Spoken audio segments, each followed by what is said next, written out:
field gets loud as Lone Star spread the field once more. 5 wide receivers. Last time they were in this formation, Fennec threw a pick. Does history repeat itself? Ace, near side, same play. This time it connects to Greg Soto. It's tied. Touchdown! Lone Star! At first you don't succeed. Try again.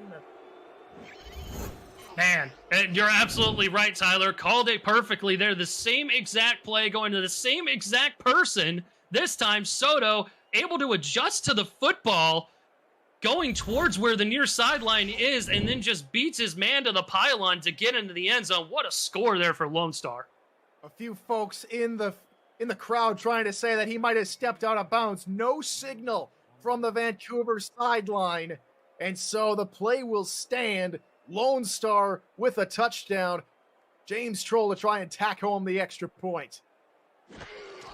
Snap, spot, kick is up. It is good. We took a little peek behind the curtain, Mr. Eric Vincent, on that last play, and the decision for Vancouver not to challenge and save all those timeouts with the Glory being in the lead, the most we could probably gather is Soto may have been out at the 2-yard line. So really tough decision if you're the coaching staff.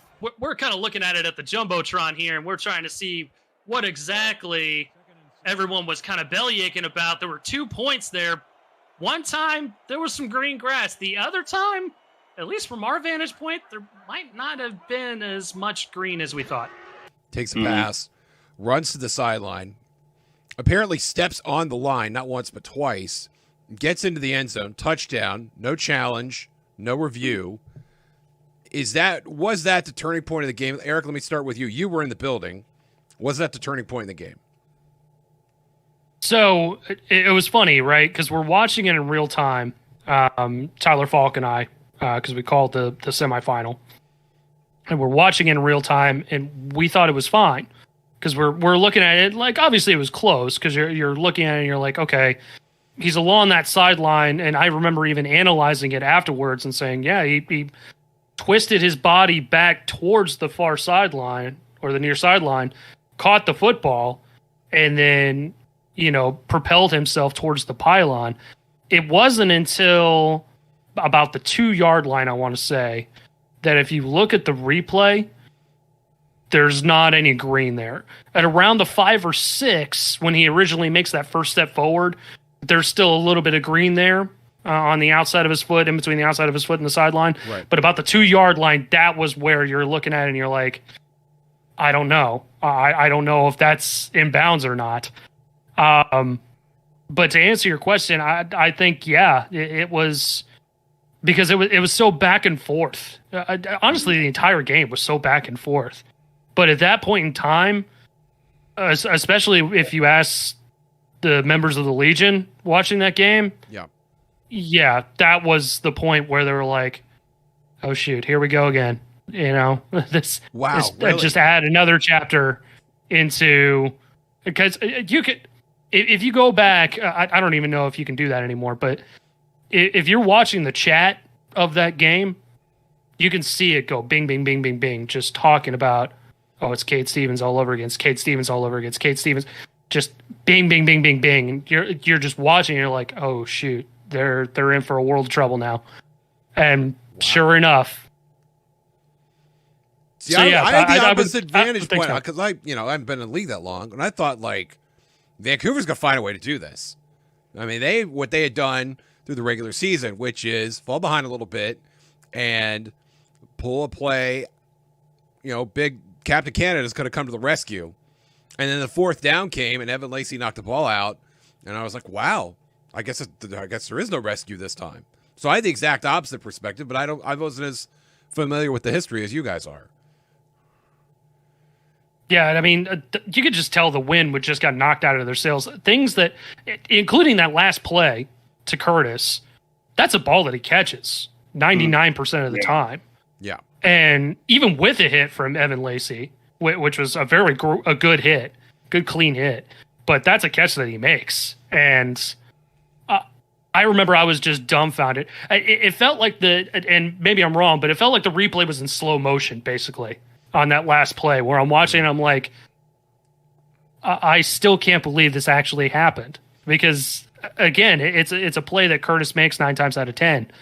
And for whatever reason, this play he didn't. Lone Star beat Vancouver in Vancouver. I think if they beat Baltimore, this is like Dewey defeats Truman. I think it transcends the SFL. I mean, look, a lot of people. I mean, when I did the content creator show on Tyler's, I put him at 6-6. You know, I think I had him barely squeaking into playoffs, but I didn't have him going past beyond that.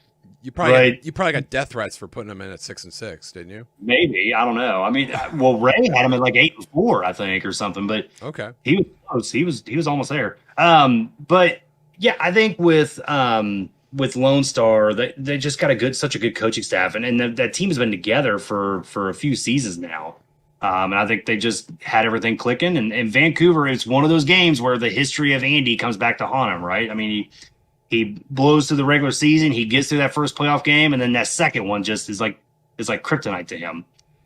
So am I surprised Lone Star won? Not really.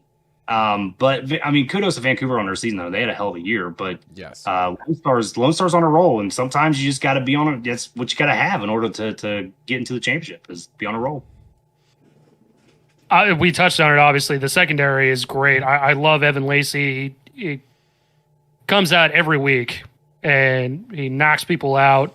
He is a good, hard-hitting safety. He makes plays, great plays, and his story is fantastic. He's clearly one of my favorite players in this league.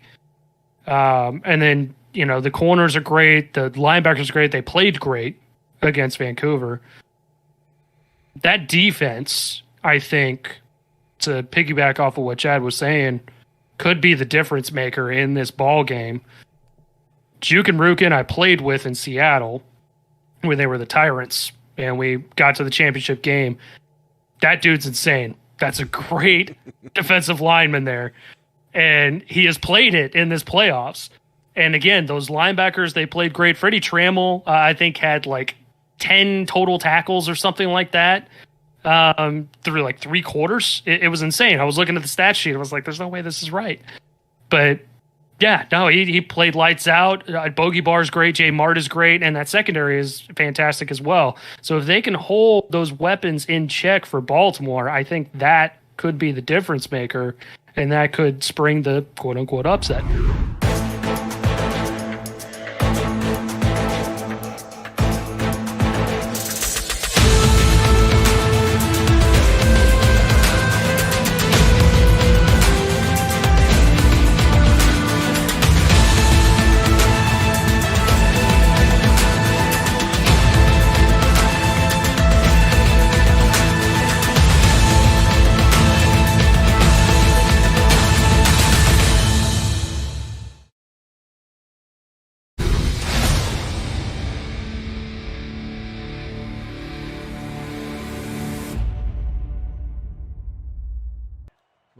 Under center, hands the ball off to Sandlin. Sandlin up the middle, and he's into the end zone. Touchdown. So the Shark Tarkington factor is now not a thing, as they are going to need a touchdown to win. That go against them tonight, as he didn't make it. Two-point conversion is no good, and that is huge. This one for the ball game. Dazzo to throw. Hit as he releases. Oh, it's complete. Bishop Warfield into the end zone. Touchdown. Baltimore reclaims the lead with 1:13 to go. But they're still up there with 13 to go, and Seattle has 3 timeouts. I'm going to lose my mind. I can't handle overtime. Gaines takes the handoff, running off tackle to the right. He can't get there. Tackled at the 1-yard line. Visit Simulationfl.net today and click the link to join our Discord community. He passed down the right sideline. That one's hauled in and complete. Mason Kirby getting them closer to field goal range, as they are already at the Baltimore 48-yard line. From the 37-yard line, Luyendula back to pass again. Deep down the right sideline. And that one's caught, and they're in field goal range. Good snap. The kick is up, and it is good. Seattle wins the ball game, 49-47. They are headed to the championship.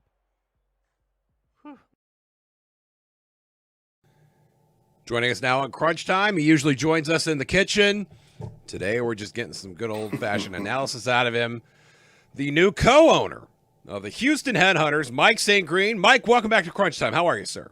Hey, what's up, Josh, man? Good to be here and good day to go on a hunt.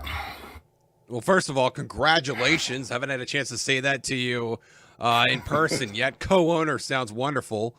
A lot of us are really curious how this came together. I thought you were going to be heading back to London for season 19, but no, you're going to be staying in your home state, your home city of Houston, with Damon Simeon's team. Well, now you're in Damon's team. Tell us a little bit about how this got started and what is the genesis of the Houston Headhunters. Yeah, Josh, man, thank you. I appreciate it. And man, it was really a long time coming. It was, at times stressful, trying to keep things under wraps. And but man, it was a relief to finally, get to announce this thing. But just to backtrack a little bit and how all this thing got started. Obviously, we know expansion is coming. We'll see that announcement this weekend. And man, and good luck to all those guys this weekend that are looking to try to get a team in this league. Man, it's going to be a great experience for those guys this weekend. That when they get a chance to find out. But I was thinking about being a part of that group as well. And then basically out of nowhere, Damon reached out to me and wanted to know what I, thought about the possibility of possibly, co-owning the team here in Houston. And, what motivated him to do that, I'm not 100% sure. It's kind of like a why me type thing. But he has explained it a little bit. Me being here in the city, me loving the city the way that I do, everyone that that knows me, they know that. And we just kind of clicked and meshed and talked about things. And as you mentioned, the carnival shirt, it wasn't instantaneous. I actually had a cruise coming up. And like I said, my expansion team was still on the table as far as in my head as to what I wanted to do. So I went on a cruise for a week, thought about it. And when I got back, I was like, "Hey, man, I'm going to scrap all of the expansion stuff." And there's a couple of reasons behind that. One, I didn't want to take the risk of possibly not getting in on an expansion team, and then two, I wouldn't have been in my home city with that expansion team. So it was kind of a twofold thing. And then after that. Excuse me, it was kind of like, okay, we can do this only if a couple of things are in play. And, one of those things was, how do you feel about a rebrand? Okay. That's like, when the guy moves into the girl's house, it still feels like her house. And it's not their house anymore. You got to, at least get a fresh coat of paint on things, and you guys have done that. I'm curious, Damon is as respected in this league as anybody else. This is a guy who's done it all. His player is outstanding. DR Sim, one of the legitimate legends in this league. When Mike St. Green comes into the Damon Simeon's ownership group, and now you own half of this thing, how do you delegate those responsibilities? And how do you decide if you guys are on either sides of an issue? How do you proceed with that? Have you worked any of that out yet? Yes. And I'll say this about Damon. To me, he's one of the better guys you're going to ever run across in this league. He was gracious just by offering me part of the team. That's something obviously that he didn't have to do. And to go back to the rebrand, actually he was pretty much on board with it and was thinking about it because as much as I'm behind Houston, I just never liked the Hyena name. I probably would have never played under that Hyena name. So really playing in my hometown was at one point was probably totally off the board for me. But man, the guy's just gracious and just a kind dude. Just a good guy all the way around. And we haven't just totally just agreed with everything, but I'm kind of a compromising dude, and he's kind of compromising. But in a lot of ways, the things that we are looking to do and looking to accomplish, we're pretty much on the same page. Probably the biggest challenge that we had coming up until this point that we are right now was the actual name of the rebrand. I mean, trust me, now that was a process within itself. We went down several different roads and thought we had the right thing and the right concept and. But we came up with headhunters, and it seemed to kind of stick and ring, kind of flowed with what we were thinking, and we just built the whole concept behind it, as far as license to hunt and join the hunt and collecting trophies, and based on the concept of big game hunting, obviously trophy room and collecting trophies. I was throwing that hashtag all over Discord for about a month, and I'm pretty sure people were like wondering what the hell I was talking about. But yeah, that was the deal on that. Well, it's a very Texas brand that you have, Mm-hmm. and it looks like you kept the Hyenas colors, the crimson, gold, and black. Are those being edited, or is it the same colors as the old brand? It's pretty much the same colors. I did in the rebrand, I did not want him to give up the total identity of the team that that he created. Sure. So like I said, that's one of those compromise things that we came up with. And like I said, we're not going to see eye to eye on everything, but the compromises have been pretty easy. So we're excited about what we're doing. We're excited about where we're heading with this thing. We're hoping to put together a exciting free agent class, and we look to compete for some championships around here. We look to be in this position that these two teams that we're going to see this coming weekend. We look to be in that position here in the near future. More Mike St. Green, along with more Eric Vincent and Chad Rowland, and more SFL Championship preview when we return with Crunch Time.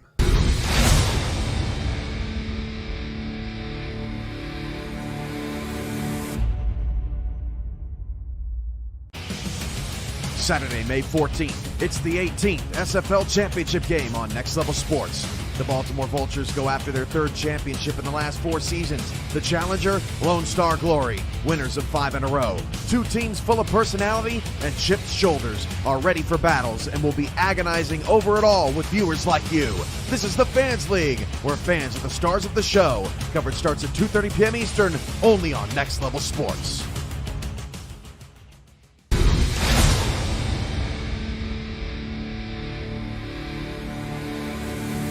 Rookie 6th overall pick Ace Fennick will lead the offense out onto the field for his SFL debut, but he's got a tall task ahead of him tonight, facing a fierce defense led by the legendary Hall of Famer Eddie Gage.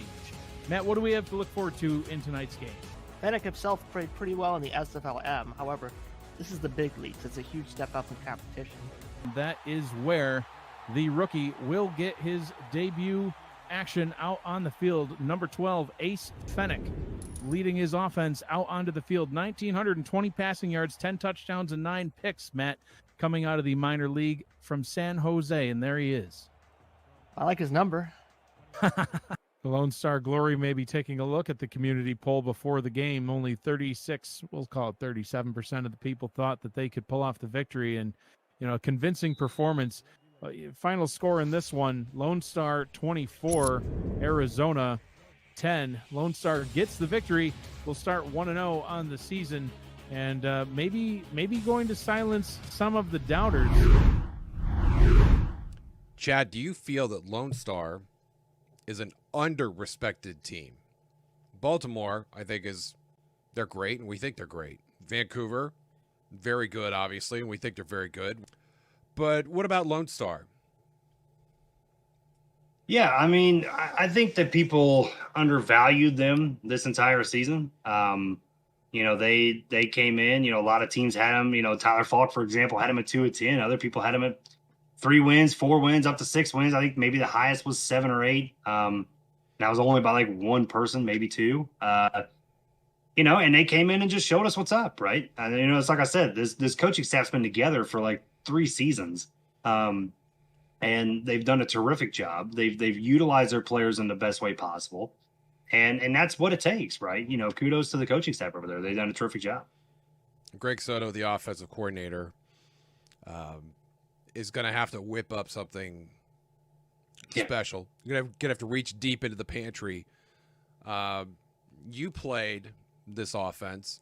You're the head coach. You faced Lone Star in week 2, and they got the better of you on that weekend. Mm-hmm. What do you think Baltimore will be expecting from Greg Soto? That's a good question. I think what they got to do is they got to match them play to play, right? Score to score.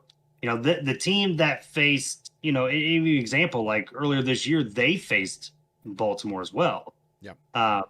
And that's a totally different team now in the championship that Baltimore is facing compared to what they faced earlier in the year. And as a coach, when you go through the season, you start finding things that click, right? And things that work. You change things up a little bit. I could see Greg, trying to basically just stick with the flow, right? Stick with what got you there. You could try to confuse Baltimore. Trust me, I've tried it multiple times. You could try to confuse Baltimore and they just come at you with something different and, just dominate. And you've succeeded a couple of times too. Let's be fair. I've succeeded once. Okay. Right. Which I will take that crown all day. But like I said, better than most. Better than most. I'm one of 3 teams I think that's beat them in the past 2 seasons. But if there's anybody that has a really good shot of defeating Baltimore, it's Lone Star. I think with what the offense has done, especially that defense too, that secondary is pretty scary. Bo Martin, Evan Lacey, these guys are leading the way over there. Gunny McGuire as well. They create turnovers, and that's what your offense has got to have. When you're facing Baltimore, you got to find a way to make Wigmore uncomfortable, and that front 7 can do that. So if they're able to get pressure on Baltimore, I could see this being a really close game or even an upset, quote unquote, for Lone Star to beat Baltimore. Up next, more Mike St. Green championship game predictions, and of course, game balls. More crunch time coming your way after this.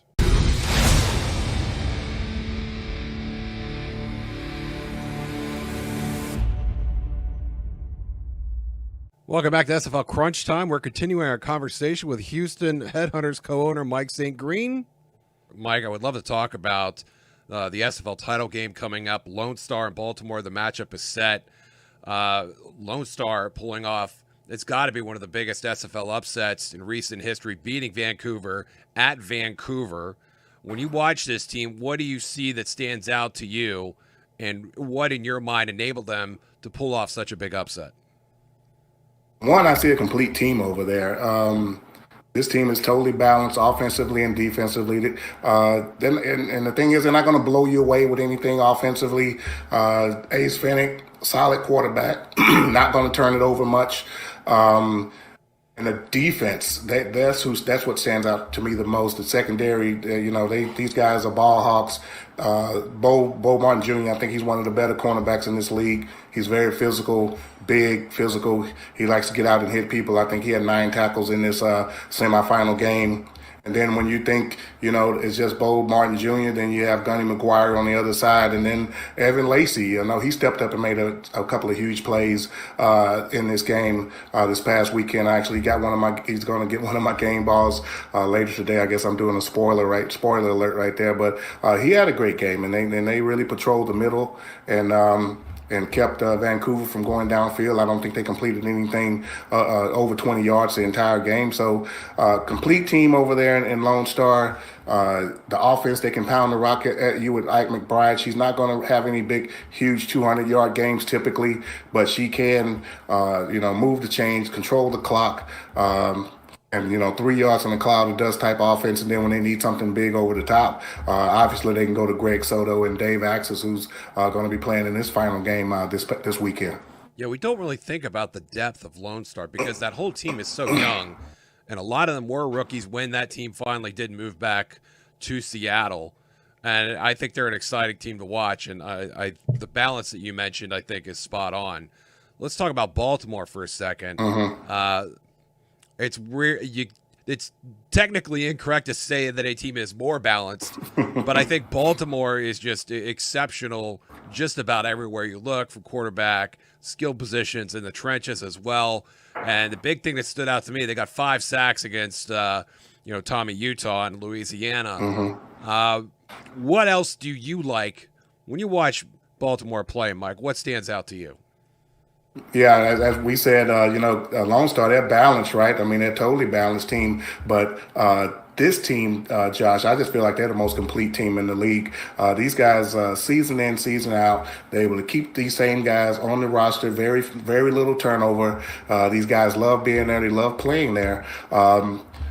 One weekend, it could be the defensive line, as we saw this past weekend in the semifinals, 5 sacks. Another weekend, it could be the secondary, Giovanni Bolt and Ben stacking paper, and these guys back there in the secondary making plays. Or they can just, just steamroll you with the offense. Ivory Irvin, Daley Holder, and Mac Chima. I mean, that's the best receiving combination in the league. These guys have been together for several seasons. When one goes down, we saw Ivory Irvin go down in the quarterfinal round, and the rest of the guys stepped up. I think Daley Holder had 9 catches in that quarterfinal round, and these guys are just complete. They're just the best team.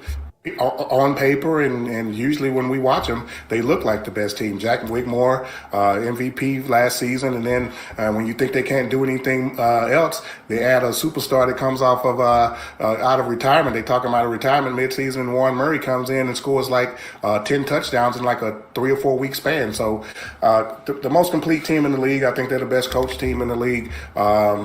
To beat this team, you have to be on your A game, and that's what Lone Star is going to have to do this coming weekend. They really are a first-rate organization, top to bottom. As far as the game itself, I think we agree that Lone Star has the tools to keep this close. You mentioned the ground and pound. They do have a very stout defense. Jay Mart, a guy who came over from Jacksonville a season ago, I think has been outstanding. Another great young player. What is the X factor for Lone Star that is going to have to make plays to keep them in this game? Offense or defense? Who's the guy you're going to be watching? For me, it's going to be Jay Mart, and also Adam Williams and Ziggy Hronik, the tight end combo. Those guys are both very potent, and I think all 3 of those players need to have great games for Lone Star to keep this close and have a chance to come out on top. Who would be your X factor or X factors in this game, Mike? I think the defensive line for Lone Star, they're going to have to step up big. They're going to have to keep pressure or get pressure on Jack Wigmore. He's one of the lowest sack totals in the league. I think he's only been sacked like less than 10 times all season. The defensive line is going to play well. Juke and Rook and Bobo Cardell, guys like that, they're going to have to step up, make plays, and control the running game. And probably, which is maybe strange to say, they may have to force Baltimore to drop back and beat them in the passing game. Hey, see if our defensive secondary can match up well with your offensive receivers and then take their chances that way. But really, the key to the game is going to be do not turn the ball over. Baltimore, they strive on a short field. If you give these guys a short field where they can score quickly, this game can snowball and get out of control. Just pretty much like we saw the 2 games in the playoffs that they played. Absolutely. Let me pin you down for a final score and give me a winner. Oh wow, man! That's going to be tough to say. I think it's going to be a defensive game. I think Lone Star will keep this thing close. Yeah. But if I just have to pick, I'm going to go, with the defending champs. Let's just say something like 24-17. Fair enough. You heard it here first. Mike St. Green, the new co-owner of the Houston Headhunters. And I know the Headhunters gear is pretty sharp, but if you see another one of those green Carnival shirts in a 2X, you be sure to save it for me. You bring it to the convention, all right? I sure will, Josh, man. I'm just almost in vacation mode again, man. I'm ready to get out there on that water again. There you go. If anybody's earned it, buddy, it's definitely you. Mike St. Green, thanks so much, Mike. All right, thanks, Josh. Plenty more crunch time coming your way. Don't go anywhere.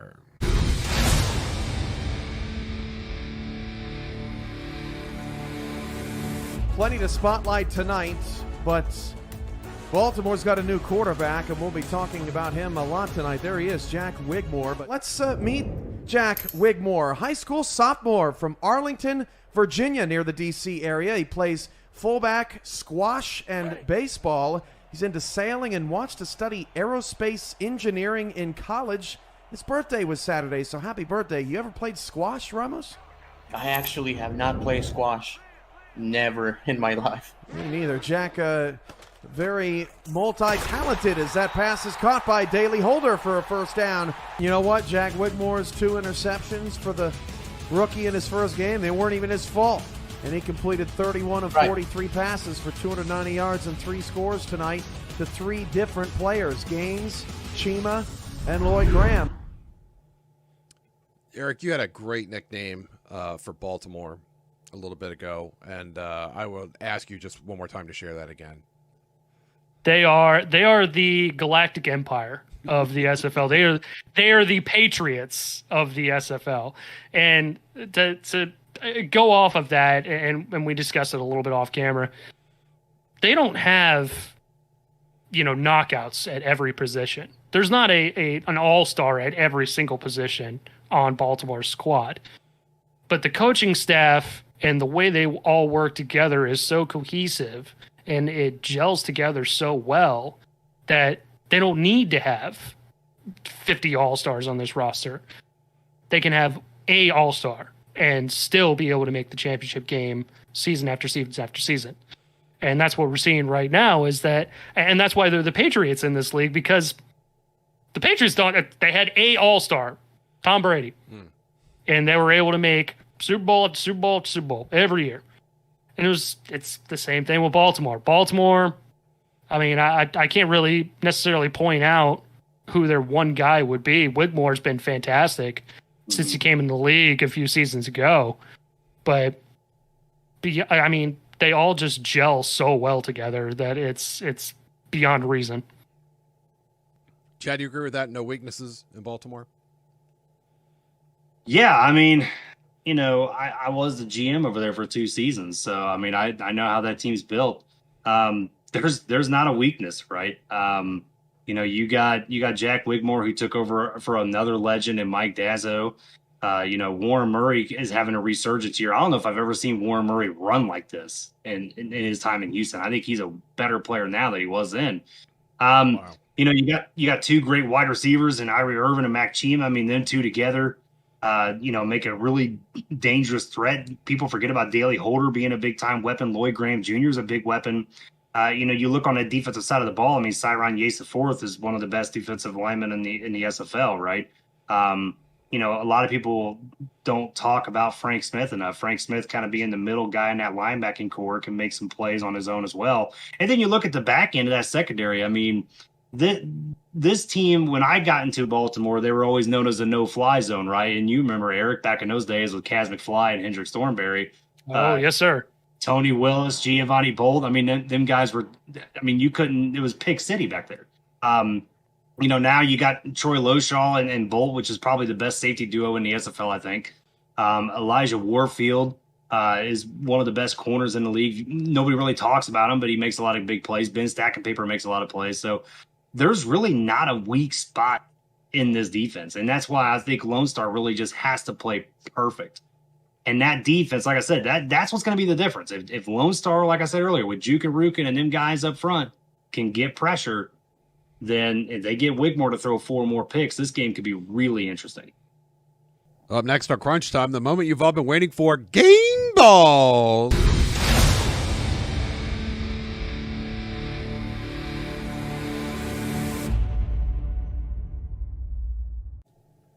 Welcome back to SFL Crunch Time. How about a few highlights for this highlight show as we recap the SFL semifinals.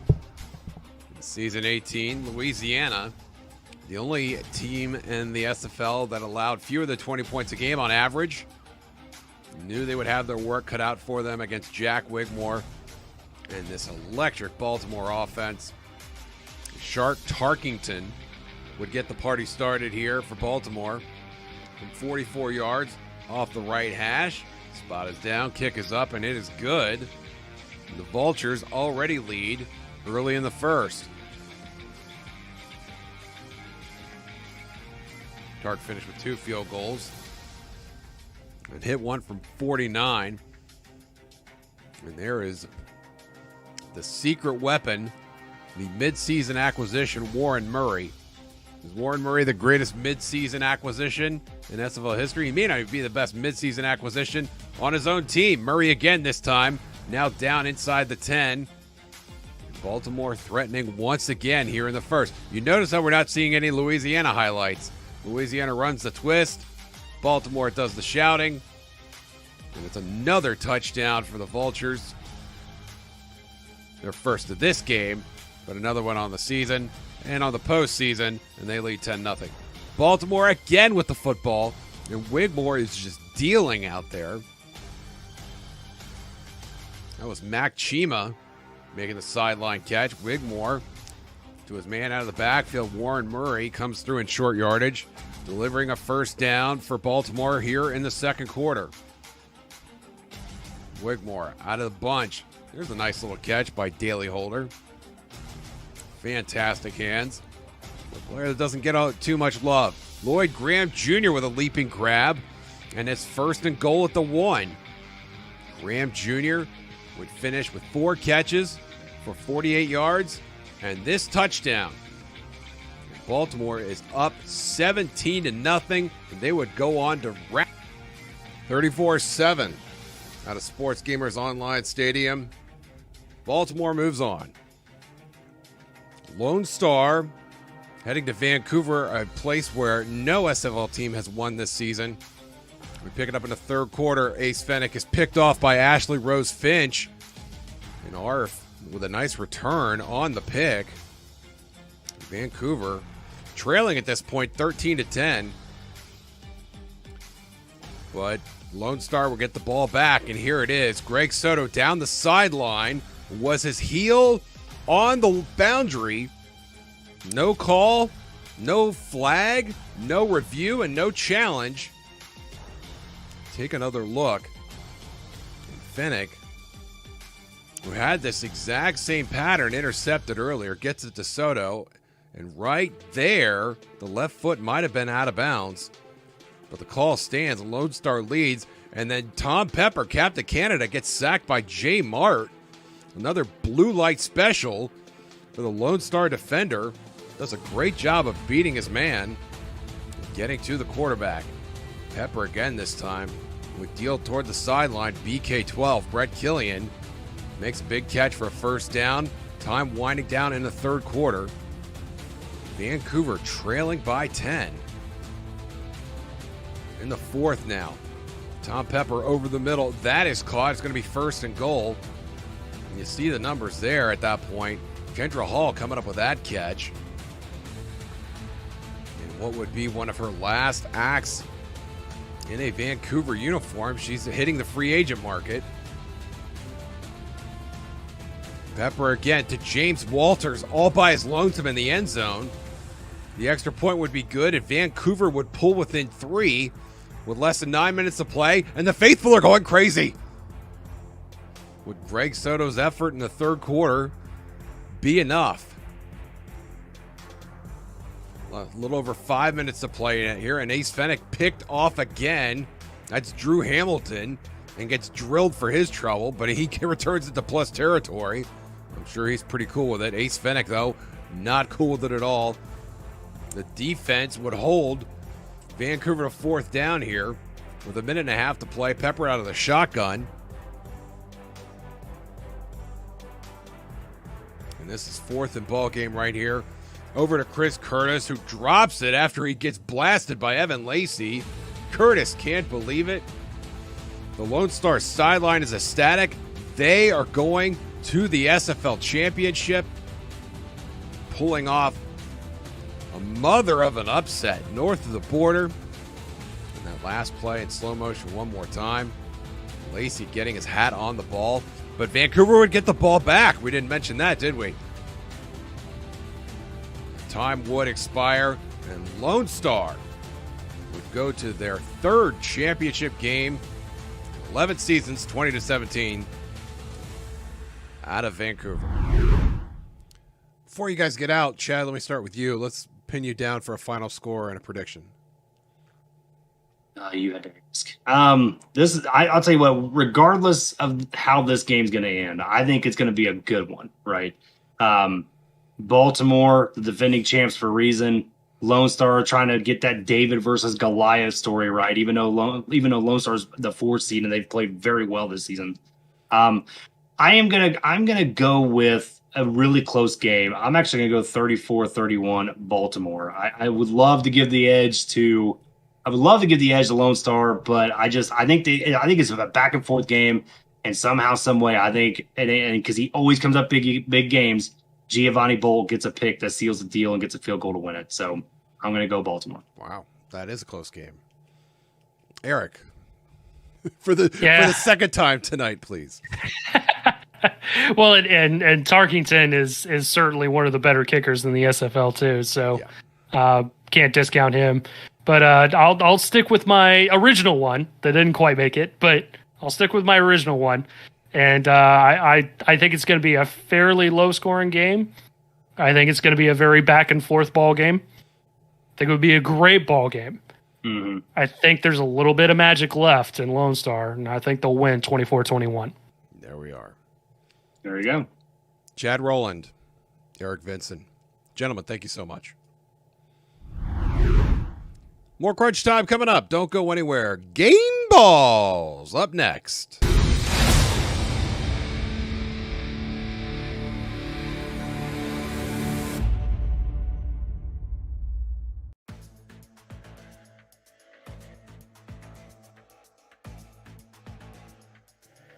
Baltimore heading to Lone Star. Lone Star cooled off a little bit of late, looking to get the party started early. Ace to deuce. The card shark connection is good there. Lone Star would take an early lead. Baltimore, however, would answer. Jimmy Hazard progressing down the field and breaking tackles past midfield. 94 is not going to catch him. Come on, Yogi Barr. He ran with the whole time, didn't make an effort to dive after him. Baltimore evens it up. They would take a 10-7 lead, and Lone Star would come right back. Deuce Fennick again. His second touchdown of the half. And they would take the lead. Hazard, though, running around the right side. A red zone score for the undefeated Vultures. And Baltimore would retake the lead there. Lone Star looking to answer. Ike McBride with a big run. Gets a big block right there and has a chance to score. But Giovanni Bolt runs her down from behind. And Ike McBride, a sneaky candidate for MVP. As she goes, this Lone Star Glory team goes. You can see getting the blocks there. A big part of the success that she and the Glory have been having so far this season. Baltimore would hold on the ensuing red zone continuation. The field goal is good. Lone Star is going to tie this game up at 17 apiece. Baltimore now at midfield. Hazard up the middle, spin move for the first down there. The Vultures are moving the chains in the middle of the third quarter. Jack Wigmore, also an MVP candidate for sure, finds his man on the left side. That is Mac Chima. Marching again, now this time in the red zone. Same drive, Wigmore over the middle. That is caught. Ivory Irvin in the end zone for the touchdown. Irvin, 78 yards on the day. And then this deflection and interception by Enzo Bolt. And Bolt is going to run this back into field goal range, and Ace Fennick cannot believe it. He's the hero today, and Baltimore wins again, 34-20. The calm before the storm back here at SFL Studios. It's championship week, Mike. But one last look at the semifinals. It's game balls. Who's your first? First was going to be Al Walker, Cam. The defenses, they were great all weekend, but this defensive line of the Baltimore Vultures, they really stood out. They were all over Tommy Utah all game long. Al Walker really set the tone in this game, and he gets my first game ball. They bullied their way up front, and Lone Star's going to have their hands full on that offensive line this weekend. I have to go Ike McBride. Not for what she did in the first 3.5 quarters, but what she did on the final drive. We were debating here at the studios, Mike, do you go for it down 3, or do you punt and play defense? Mm-hmm. At the time, Vancouver's defense had gotten an interception on the previous drive. So they said, okay, we'll play some defense. Ike McBride, that one run in particular where she had to hurdle Pravado, who had been blocked into her, and still managed to turn the corner and get a first down. She's not a box score filler, Mike, at least by and large, but she's well on her way to SFL royalty, and she's one carry away from becoming the first woman female running back to 1,000 career carries. So congrats to her. Yeah, definitely. She was definitely in my hip pocket as far as giving one of my game balls too. And as you mentioned, not a big stat filler. I think 87 yards in the game the other day, but that huge third down run to get them out of a third and long situation in the first down on that drive, kept that drive moving, and that was big in that game, and when it was key to a victory for Lone Star on Saturday. 29 yards rushing on that drive alone. It didn't end up in any points, but it burned a lot of clock. All right, Mike, who's your next one? I'm going to stay on the defensive side, and I'm going to stay with Lone Star and Evan Lacey. I mean, he had a great game, a couple of huge plays down the stretch that really preserved this game. Knocked Chris Curtis off of a ball that could have been a Vancouver first down and kept that drive alive for them to have an opportunity to tie the game up. A couple of pass deflections early in the game as well. And he just had a solid game. Vancouver really couldn't get anything going, and a huge part was because of that Lone Star secondary. Deep middle doesn't really work on Lone Star. Evan Lacey's out there, and as long as the Glories shore up the outside, they'll be all right. But they did against Vancouver. Only one play of over 20 yards led up in that game. Evan Lacey was a huge part of that. I'm going to go off script, Mike. I'm going punter. Sam Shepard of Baltimore. He had 3 punts, all of them inside the 20-yard line. We don't think about special teams for Baltimore because their offense and their defense are just so dang good. But when you get all of your punts inside the 20 and you're backing up Louisiana and you're making them go 85, 90, 95 yards down the field, it's an underrated reason why Baltimore is as good as they are, because they do invest in special teams. They got one of the best kickers. But Sam Shepard, haven't said his name one single time on Game Balls all year long. I guarantee it. We're going to give him some props today. And you know why you don't get to say Sam Shepard's name very often, Cam, is because Baltimore, they're usually not punting and scoring points, and right. they really don't have to use them. But in a big game like this, a semifinal game, championship game on the line, he did put a great performance in keeping the Louisiana Revolution in negative field position, a well-deserved game ball. Those are our game balls for semifinal weekend, and we'll see you back here for the championship on Saturday. All right, that's it. We're out of show. Thanks for joining us for another Crunch Time. Ethan, I hope you're going to miss me. I'm not going to see you for another week. I'll manage. I can survive. Don't worry about it. For Ethan Muslin and all of our Crunch Time contributors, I'm Josh Circle. Till next time, we will see you on the internet.